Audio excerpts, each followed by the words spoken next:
તો દ્વારકાના દરિયામાં કરંટ જોવા મળ્યો। ગોમતી ઘાટ પર 10 ફૂટ ઊંચા મોજા ઉછળ્યા। સુરક્ષા કર્મચારીઓએ શ્રદ્ધાળુઓને દૂર ખસેડવાની કામગીરી કરી। દરિયાકાંઠાથી દૂર રહેવા પણ શ્રદ્ધાળુઓને અપીલ કરવામાં આવી હતી। તો ગોમતી ઘાટ પર 10 ફૂટ જેટલા ઊંચા મોજા ઉછળ્યા હતા। સહેલાણીઓ, પ્રવાસીઓ અને જે ભક્તો ત્યાં નજીક હતા તે તમામ લોકોને ત્યાંથી દૂર ખસેડવામાં આવ્યા। સુરક્ષા કર્મીઓ પણ ત્યાં તૈનાત કરી દેવામાં આવ્યા છે।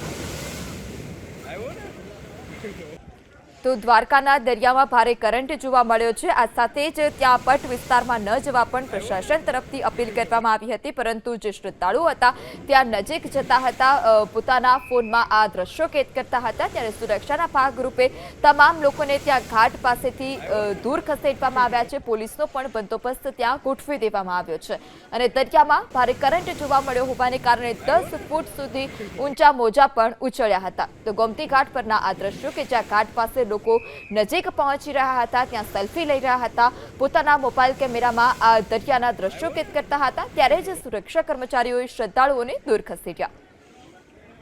વધુ માહિતી સાથે સંવાદદાતા રાજુ ફોનલાઈનથી જોડાઈ ચૂક્યા છે। રાજુ, સુરક્ષા કર્મીઓ ત્યાં ગોઠવી દેવામાં આવ્યા છે, બંદોબસ્તમાં શું વધારે વિગત?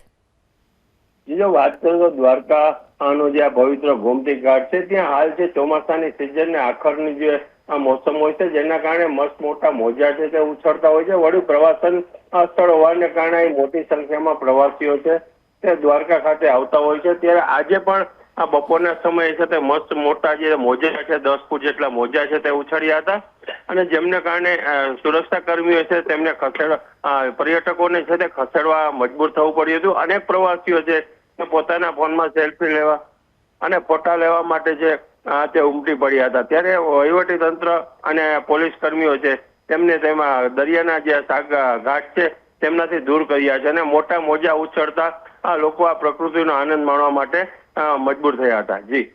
જી રાજુ, સમગ્ર માહિતી બદલ આભાર।